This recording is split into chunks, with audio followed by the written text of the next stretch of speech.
Now, let's begin. The hardware store smelled like sawdust and motor oil, familiar and comforting. Curtis Werner ran his hand along a display of socket wrenches, checking the inventory for the third time that week. 14 years he'd owned this place in Millbrook, Colorado, a town of 8,000 souls nestled in the valley where the pine forests met cattle country. Nobody here knew about the other 19 years. The years before Millbrook. The years he'd spent in places that didn't exist on maps, doing things he'd never talk about. "Dad, can I go to Dylan's after school tomorrow?" His son Tommy bounded into the store, backpack bouncing. 12 years old, all elbows and enthusiasm, with his mother's dark hair and Curtis's gray eyes. "Homework first," Curtis said, but he was smiling. "Then yeah, I'll be back by 6. Your mom's making lasagna." Tommy pumped his fist and disappeared into the back office where he'd set up his homework station. Curtis watched him go, that familiar weight in his chest. Love mixed with something ancient and protective. He'd left the Green Berets when Kristen got pregnant. Walked away from a career that had taken him to Yemen, Somalia, Ukraine. He'd been the guy they called when a situation needed expertise in weapons systems, demolitions, the kind of surgical precision that saved lives or ended them. Now he sold hammers and helped old ladies choose the right light bulbs. He'd never regretted it. Not once. The bell above the door chimed. Malcolm Brady walked in, and Curtis felt his jaw tighten involuntarily. His father-in-law moved with the confidence of a man who owned things. The lumber mill, half the commercial real estate in town, and according to rumor, the sheriff's office. 72 years old but still broad-shouldered, with silver hair swept back and cold blue eyes that never seemed to blink. "Curtis."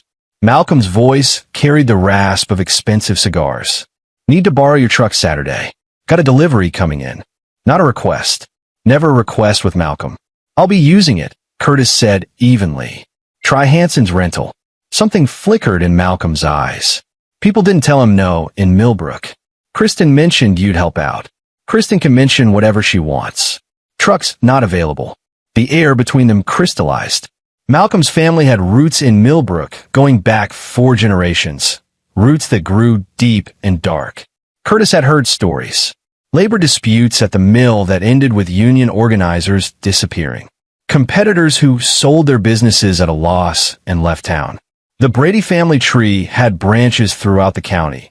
Malcolm's brothers running construction and real estate, cousins in the sheriff's department and county clerk's office, nephews managing the less legal family interests. "You know," Malcolm said quietly, "Kristen's my only daughter. I could have done better for her than a shopkeeper." Curtis met his gaze and held it. In another life, he'd stared down warlords and cartel bosses. Malcolm Brady didn't intimidate him. Good thing it wasn't your choice. Malcolm left without buying anything. Tommy emerged from the back office. "Grandpa didn't seem happy." "Grandpa's never happy unless he's getting his way," Curtis said. He tousled Tommy's hair. "Come on, let's close up early. Maybe we'll grab burgers before Mom's lasagna." Tommy grinned. "Double dinner? You're the best."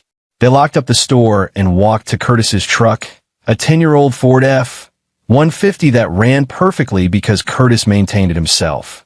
The October sun painted the mountains gold and crimson. Tommy talked about his science project, about the football game at school, about the camping trip he wanted to take before winter. Curtis listened to every word. Later, he'd remember this moment. The normalcy of it. The sweetness. He'd remember his son's voice and face and the way the light caught in his hair. He'd catalog every detail because some part of him, the part trained to recognize threats, whispered that something was wrong. They ate at Murphy's Diner, splitting a basket of fries, and Curtis let Tommy order a milkshake even though Kristen would give him grief about spoiling dinner. When they got home, the house smelled like tomatoes and garlic. Kristen stood at the stove, her dark hair pulled back, wearing the green sweater Curtis had bought her for her birthday. "You fed him junk food, didn't you?" She was smiling. "Merely an appetizer," Curtis said, kissing her cheek. They ate together, the 3 of them. And it was perfect. Tommy told terrible jokes. Kristen talked about the elementary school where she taught 3rd grade. Curtis felt the contentment that had eluded him for 19 years of military service. that sense of being exactly where he belonged. At 9 p.m., he tucked Tommy into bed. "Love you, kiddo." "Love you too, Dad." Curtis went downstairs to find Kristen loading the dishwasher. "Your dad came by the store today." She sighed. "Let me guess. He wanted something, and you said no." "He wanted my truck. I'm using it." "Curtis, he's family. Would it kill you to help him out occasionally? He's got 3 dealerships. He could get his own truck." Kristen turned to face him, and he saw the tension in her shoulders. "He's my father. I know he can be difficult, but he's not a bad man. He built everything he has from nothing." Curtis kept his voice calm. "He built on the backs of people he's crushed. You know what he does, Kristen? You've known your whole life. He's a businessman. That's all." But she wouldn't meet his eyes when she said it. They'd had this argument before, in various forms. Kristen loved her father the way people love family. Complicated and conflicted and fierce. Curtis understood loyalty. He'd led men who died because they'd stayed loyal when they should have run. But Malcolm Brady didn't deserve Kristen's loyalty. The man was poison. "I'm going to check the locks," Curtis said, changing the subject. He walked the perimeter of the house, an old habit from a life he'd left behind. Everything secure. Everything safe. He stood in the backyard for a moment, looking up at the stars punching through the Colorado sky. Somewhere in the distance, a dog barked. Wind rustled through the aspens. He didn't know this was the last normal moment. The last time his life would resemble anything like peace. The call came at 6:47 a.m. on a Thursday. Curtis was already awake, brewing coffee, when his phone buzzed. Unknown number. He almost didn't answer. "Mr. Werner? This is Principal Davidson at Millbrook Middle School. There's been an incident." Curtis's training kicked in. Heart rate steady, mind sharp. "What kind of incident?" "Tommy didn't arrive on his bus route this morning. We've contacted other parents, and, Mr. Werner, you should probably come down here." He was in the truck before the principal finished talking. Kristen emerged from the bedroom in her robe. "Curtis? What's wrong?" "Tommy's not at school." Her face went white. She grabbed her phone, dialing Tommy's cell. No answer. She called 3 more times while Curtis drove, his hands steady on the wheel, his mind running scenarios. Tommy could have missed the bus, could have stopped at a friend's house, could have a dozen innocent explanations. But Curtis's gut said otherwise. The middle school parking lot had 2 sheriff's cruisers. Curtis recognized Deputy Peter Marsh, Malcolm Brady's nephew, married to Malcolm's niece. The family connections in Millbrook ran like roots under concrete. "Curtis." Peter's face was professionally sympathetic. "We're checking the bus route now. When's the last time you saw Tommy?" "Last night. Tucked him into bed at 9. Curtis's voice was mechanical. "Training. Distance yourself from emotion.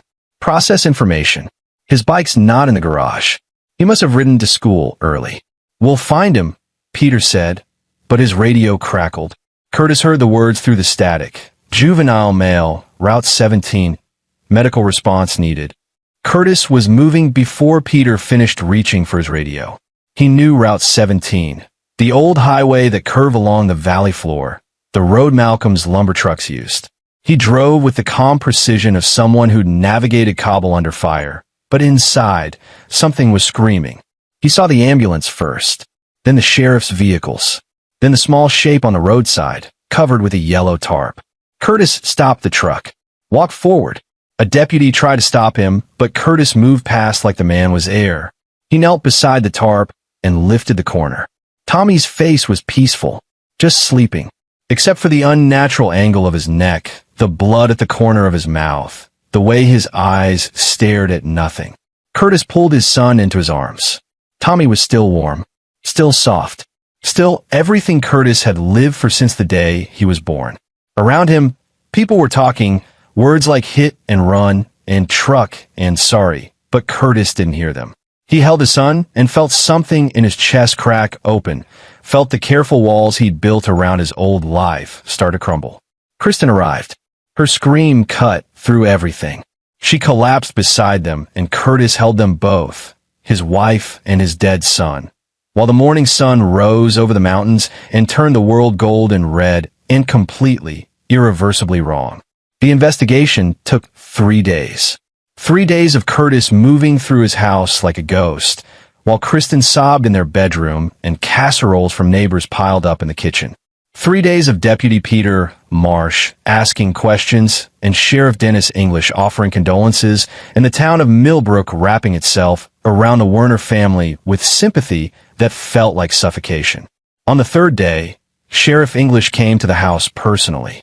Curtis sat at the kitchen table while the sheriff shuffled papers and looked uncomfortable. "We've completed our investigation," English said. "Found a vehicle that struck your son. Truck belongs to Malcolm Brady." Kristen gasped.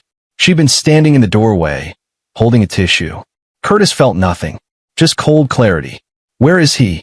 "Now, Curtis, before you..." Malcolm came forward himself. Said he was driving to the mill early, didn't see Tommy in the dawn light. The boy must have swerved into the road. Malcolm stopped, called 911, stayed at the scene. "He was drunk," Curtis said. "Not a question." English shifted. Blood alcohol was .09, barely over the legal limit. "But Curtis, this was an accident. A terrible, tragic accident. Malcolm's devastated. He killed my son while driving drunk, and you're calling it an accident. There's no evidence of intent." The DA reviewed everything. Given Malcolm's cooperation, his clean record, the circumstances, English spread his hands. "No charges will be filed. Malcolm's offered to cover all funeral expenses, establish a scholarship fund in Tommy's name." Curtis stood. The sheriff flinched. "Get out of my house." "Curtis, I understand you're grieving, but get out." English left quickly. Kristen stared at Curtis with red-rimmed eyes. "This is killing him too," she said softly. "My father's been locked in his house for 3 days. He's destroyed by this." "Good," Curtis said. "He's an old man who made a terrible mistake. He has to live with this for the rest of his life." Her voice cracked. "Curtis, we have to forgive. We have to find a way to move forward. Tommy wouldn't want us to." "Don't." His voice was flat. "Don't tell me what Tommy would want. He's my father. He's family." Curtis looked at his wife. This woman he'd loved for 14 years, who'd given him a son, who'd made him believe he could have a normal life, and saw the choice she was making. Saw her choosing her father over their son's justice. "Your father owns this town," Curtis said quietly. "He owns the sheriff. He owns the DA. He killed our son and walked away because of who he is. And you want me to forgive that?" "I want us to heal," Kristen whispered. Curtis walked past her, out to his truck. He drove to the cemetery where they'd buried Tommy 2 days ago. The headstone wasn't ready yet, just a temporary marker with his son's name and dates. 12 years. That's all Tommy got. Curtis knelt in the grass and made a decision. He'd walked away from the Green Berets because he wanted peace, wanted normal, wanted to be the kind of father who coached Little League instead of dismantling insurgent networks. But peace was a lie. Normal was a fantasy. And the skills he'd spent 19 years perfecting, those were still there, dormant, but not forgotten. Malcolm Brady had killed his son. Malcolm Brady owned the law in Millbrook. Malcolm Brady thought he was untouchable. Curtis intended to educate him otherwise. The Brady family tree took Curtis a week to map completely. He worked in his garage, away from Kristen's increasingly desperate attempts to make him talk, to make him grieve the way she thought he should. She didn't understand. Curtis wasn't grieving. He was planning. Malcolm Brady had 2 brothers. Gregory Brady ran Brady Construction, the company that built most of the commercial properties in 3 counties. Roland Brady owned Brady Land Development, buying up farmland and converting it to subdivisions. Both had sons and nephews embedded throughout the county, in law enforcement, local government, and less legal enterprises. Curtis cross-referenced public records with information from his old contacts, called in favors from people who owed him their lives. Started seeing the shape of the Brady Empire. Loan sharking operations run out of Gregory's construction sites, protection rackets targeting local businesses, drug distribution networks managed by Roland's nephews, a chop shop operation processing stolen vehicles. 24 men, all told. 24 members of Malcolm Brady's extended criminal family. Some had badges. Some had legitimate businesses that serve as fronts. All of them benefited from the protection Malcolm's money and influence provided. Curtis studied each one, learned their routines, their weaknesses, their sins. Dennis English, the sheriff, Malcolm's first cousin. Peter Marsh, deputy, Malcolm's nephew by marriage. Daniel Gardner, county clerk, married to Malcolm's niece. The list went on. A web of corruption and blood ties that had strangled Millbrook for decades. Curtis spent his days at the hardware store, maintaining the fiction of normalcy. Spent his nights in the garage, planning. Kristen had stopped trying to reach him. She slept in the guest room now. Talked to her father on the phone for hours, her voice a low murmur through the walls. She didn't know what Curtis had been, what he could do. In Yemen, he dismantled an Al-Qaeda weapons network single-handedly. In Somalia, he'd infiltrated a militant group and disappeared 14 of their commanders over 6 weeks. Each death looking like accident, illness, or internecine violence. In Ukraine, he'd taught resistance fighters how to make the world's most powerful military think twice.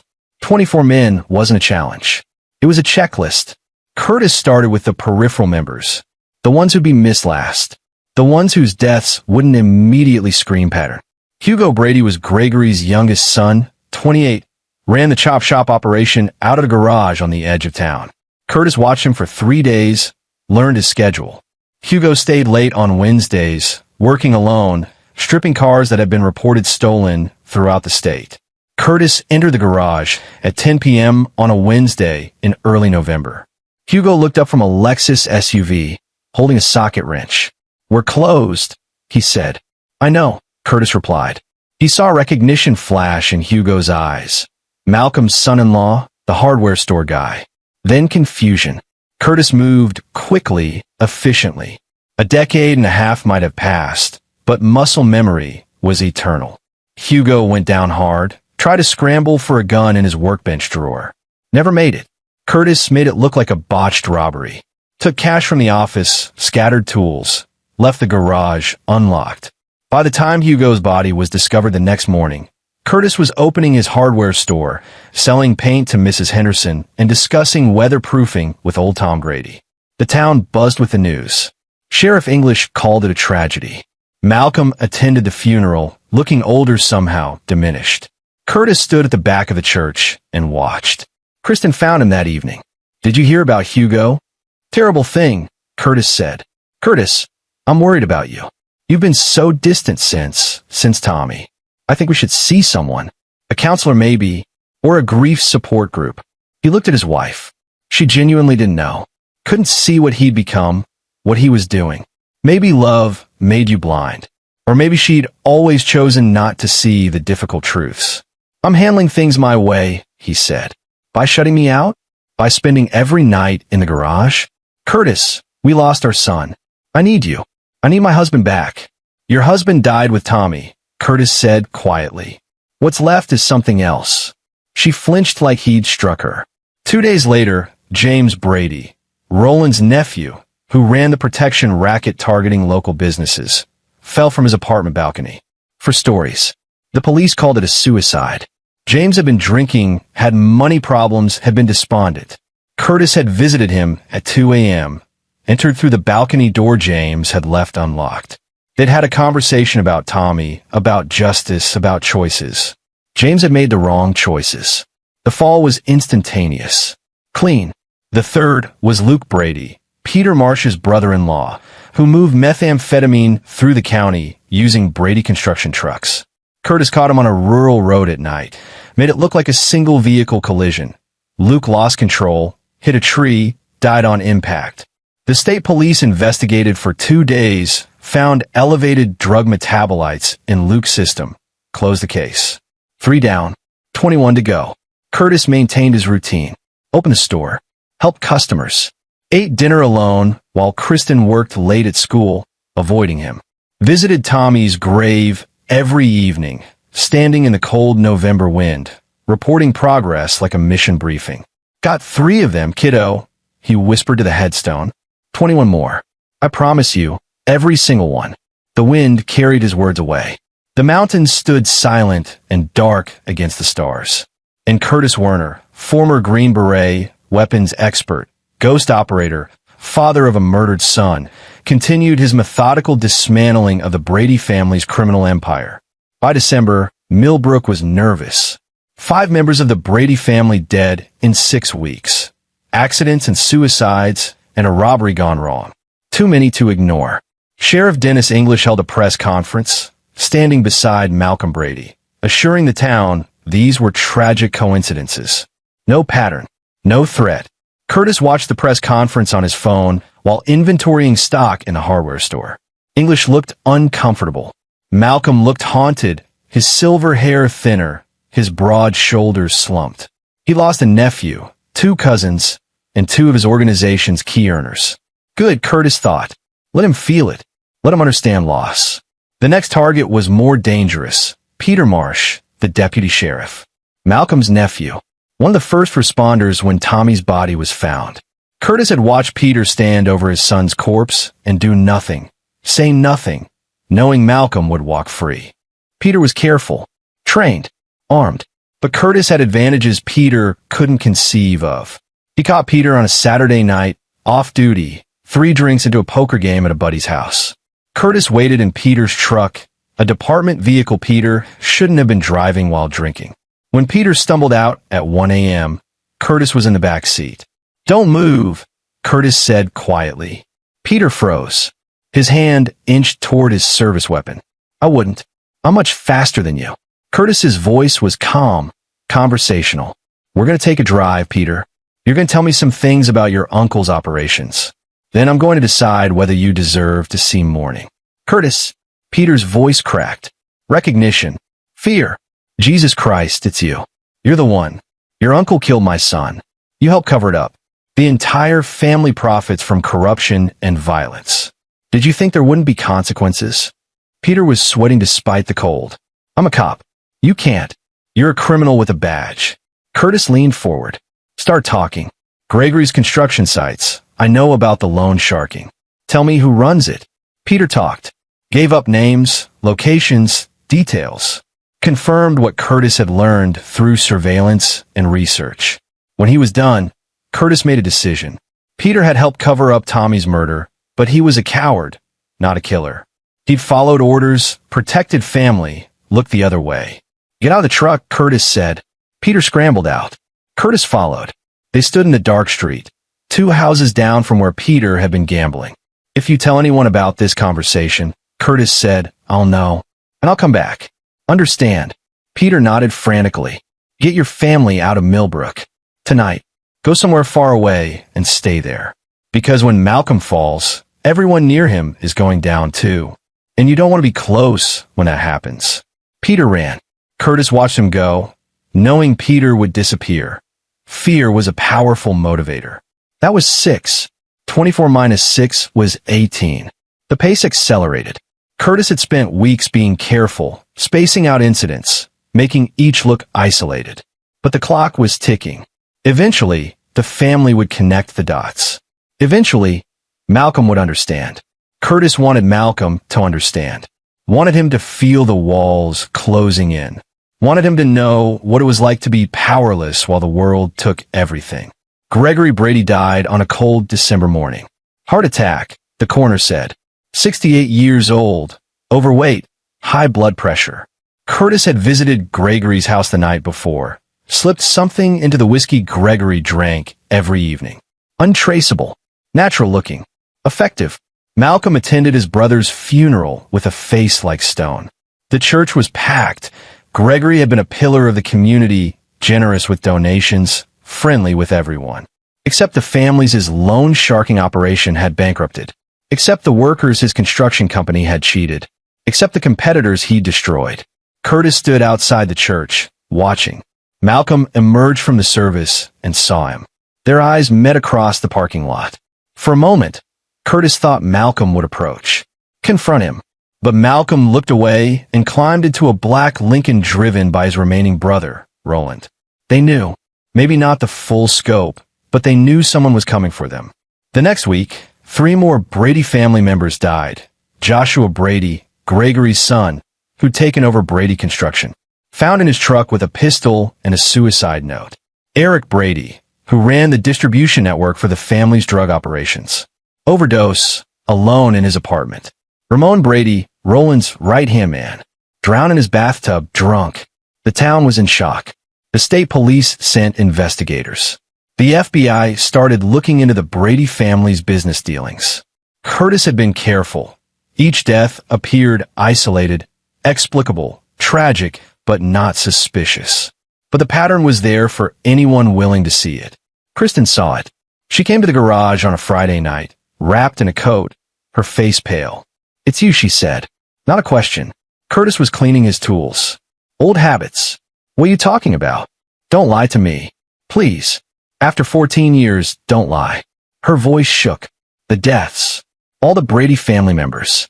You're killing them." He met her eyes. "No point in pretending." "Yes." She swayed. Grabbed the workbench for support. "Oh God. Curtis, what have you done? What the law wouldn't do.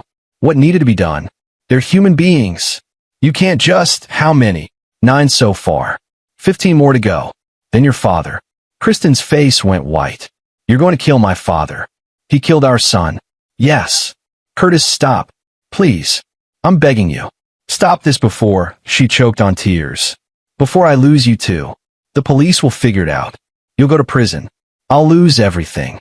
"You already chose," Curtis said quietly, "when you asked me to forgive him. When you put your father above Tommy's justice. You made your choice, Kristen. He's my father. And Tommy was our son." Curtis's voice cracked, the first time he'd shown emotion in weeks. He was 12 years old. He had his whole life ahead of him. And Malcolm Brady got drunk, ran him down, and walked away because he owns this town. Because people like you make excuses for men like him. Kristen was sobbing. "I love Tommy. I love you. But this isn't justice. It's murder. Call it whatever helps you sleep." Curtis turned back to his tools. "You should pack a bag. Go stay with your father. You'll be safer there. I can't let you do this. You can't stop me." She stood there for a long moment. Then she left. Curtis heard her car start, heard her drive away. He felt nothing, just the cold clarity of purpose. Everything soft in him had died on that roadside with Tommy. What remained was the soldier, the operator, the weapon. And weapons had one function: eliminate threats. January brought snow to Millbrook and more bodies. Curtis worked systematically, exploiting everything he knew about urban operations and asymmetric warfare. The Brady family was panicking now, hiring private security, moving in groups, going armed. It didn't matter. Rich Brady, Malcolm's distant cousin who ran the chop shop operations after Hugo's death, was found in his garage with carbon monoxide poisoning. Daryl Brady, who'd taken over the protection rackets, died when his house caught fire. Old wiring, the fire marshal said, though Curtis had helped it along. George Brady, Roland's son, drove off a mountain road during a snowstorm. 12, 13, 14. The FBI was investigating the family in earnest now, following the financial trails Curtis had carefully exposed. Documents appeared anonymously, evidence of fraud, racketeering, corruption. Malcolm's empire was crumbling from inside and outside simultaneously. Roland Brady disappeared, just vanished one Tuesday afternoon. The police searched for a week before finding his body in an abandoned mine shaft 20 miles outside town. Accidental fall, they concluded. Curtis knew better. Roland had tried to run, tried to leave Millbrook. Curtis had been waiting. Sheriff Dennis English resigned abruptly, citing health reasons. Moved to Arizona, leaving overnight. Curtis had visited him, had explained in detail what would happen if English stayed. Sometimes psychological warfare was more effective than physical. That left 10 members of Malcolm Brady's family empire still alive. Curtis took his time with these. These were the core, the ones who directly profited from Tommy's death, who'd helped Malcolm bury the investigation, who'd celebrated their power and invincibility. Daniel Gardner, the county clerk who'd falsified records for the family, died from a fall down his basement stairs. Tyler Brady, who'd threatened witnesses for Malcolm, disappeared during a hunting trip, his body never found. John Brady, Gregory's nephew, who'd brag in a bar about the family getting away with everything, burned to death in a car accident. 7 left. Malcolm was a ghost now, barely leaving his mansion on the hill overlooking Millbrook. Curtis drove past it sometimes, looking up at the lit windows, imagining Malcolm inside, counting his remaining family members, realizing the inevitability of what was coming. Henry Brady, Malcolm's brother-in-law, died of a stroke, though the chemicals Curtis had introduced to his medication might have contributed. Greg Brady, Roland's nephew, was killed in a bar fight that Curtis had carefully orchestrated. Jan Brady, who ran the last remaining drug operation, was arrested by federal agents on charges that stuck. For left, 3 enforcers who stayed close to Malcolm, providing security. And Malcolm himself. Curtis planned the final sequence carefully. The 3 bodyguards first, all in one night, quick and clean. Then Malcolm. Alone. Aware. Understanding. February 12th. 2 months since Curtis had started. The bodyguards were named Luke Allen, Dennis English, a different Dennis, Malcolm's grandnephew, and Hugo Kelly. Ex-military, all 3. Competent. Loyal to Malcolm because he paid well. Curtis entered Malcolm's mansion at 2 a.m. The security system was sophisticated, but Curtis had trained with men who designed such systems. He moved through the house like smoke, silent and invisible. Luke Allen was in the kitchen, making coffee. Curtis came up behind him, made it quick. Dennis English was asleep in a guest bedroom. Never woke up. Hugo Kelly was the hard one, alert, paranoid, sitting in the hallway outside Malcolm's bedroom with a shotgun. They fought. Curtis took a shallow cut across his ribs, but Hugo went down. Curtis stood over him, breathing hard, feeling the burn of combat for the first time in 15 years. Then he walked to Malcolm's bedroom door and knocked. "Malcolm, it's Curtis. We need to talk." Silence. Then movement. The door opened. Malcolm stood there in silk pajamas, looking ancient and small. His hand trembled around a revolver. "You," he whispered. "Me. You killed them all. My whole family. 23 of them. You're the last." Malcolm's face crumpled. "Why? Why did you do this?" Curtis stepped forward. Malcolm backed up, raising the revolver. Curtis didn't care. Didn't flinch. "You killed my son. You drove drunk and ran him down and walked away because you own this town. Because you thought being a Brady made you untouchable. It was an accident. I didn't mean. You chose to drink. You chose to drive. You killed a 12-year-old boy and felt no consequences. So I made consequences. You're insane. You're a monster." Curtis smiled. Cold. "No, Malcolm. I'm a father. And you took my son from me. So I took your family from you. Everything you built. Everyone you loved. Gone." Malcolm pulled the trigger. Click. Curtis had unloaded it hours ago, while Malcolm slept. "The police are coming," Malcolm said desperately. "I triggered the silent alarm." "You can't." "I can." Curtis pulled out his phone, showing Malcolm the screen. "I've been documenting everything. Every crime your family committed. Every payoff, every victim, every illegal deal. It's all go to the FBI, the state police, the media. Your name will be mud. The Brady family will be remembered as criminals. Everything you built will be torn down." Malcolm's legs gave out. He collapsed to the floor, sobbing. "Please, please don't do this." "Did Tommy beg?" Curtis asked quietly. "When you hit him, when he was lying on that road dying, did my son beg you for help?" Malcolm's sobs turned to screams. Curtis stood over him, feeling nothing. Just cold satisfaction. Justice, finally. Not the kind courtrooms provided. The real kind. "I'm not going to kill you," Curtis said. "That will be mercy. You're going to live, Malcolm. You're going to wake up every day and remember your family is gone. Remember that your empire is destroyed. Remember that Curtis Werner did this to you, and you couldn't stop it." He turned to leave. "Wait," Malcolm gasped. "What are you? How did you?" "I was a Green Beret for 19 years, Curtis said. "Weapons expert. Operator. I've dismantled terrorist networks, criminal organizations, and insurgencies across 3 continents. Your family was nothing. A training exercise." He left Malcolm there, broken and weeping. Walked out of the mansion as sirens wailed in the distance. He planned his part carefully, too. The evidence he'd prepared would lead investigators in circles. So many suspects, so many people with motives against the Brady family. The FBI would find the massive criminal conspiracy Curtis had documented. Local law enforcement would be gutted in the investigation. Curtis would be questioned, certainly. The grieving father, the quiet hardware store owner. But he'd left no physical evidence, no witnesses, no trail. The Curtis Werner the police knew couldn't possibly be capable of this. He drove to the cemetery. Snow was falling, soft and clean, covering Tommy's headstone in white. Curtis knelt in the snow. "It's done, kiddo. All of them. Your grandpa last. He knows what he lost. He knows why." The wind whispered through the pines. Curtis stayed there as dawn broke over the mountains, painting the snow gold and pink. Eventually, he stood, walked back to his truck, drove home to the empty house. Kristen had left weeks ago, filed for divorce, moved to Denver to start over. Curtis didn't blame her. Some things broke too badly to fix. He'd lost his son, his wife, his normal life. But he'd gained something else: certainty, justice, the knowledge that Tommy's death had been answered. The hardware store would have to close. He'd be too famous after this, too watched.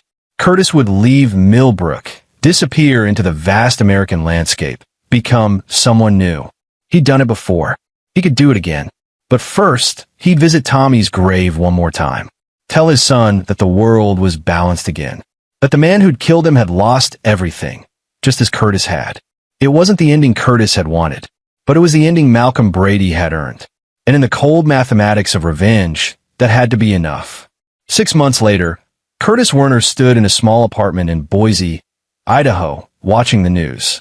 Malcolm Brady had been indicted on 47 counts of racketeering, fraud, and corruption.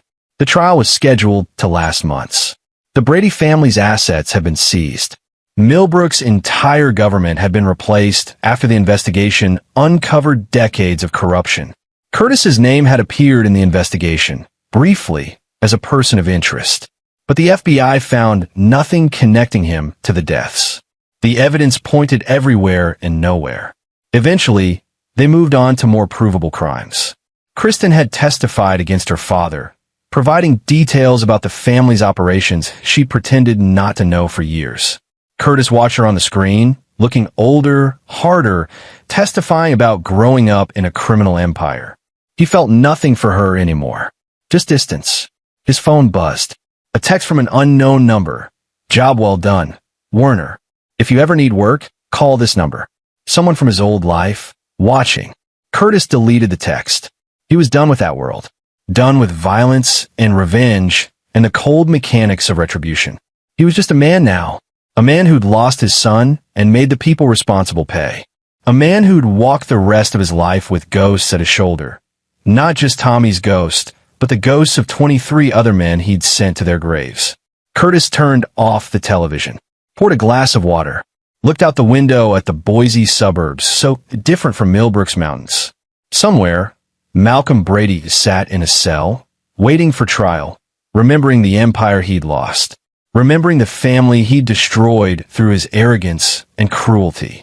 Curtis hoped Malcolm lived a long time, hoped every day burned like fire, hoped the old man woke up screaming from nightmares of his nephews and brothers and sons, all gone, all taken in the systematic destruction Curtis had orchestrated.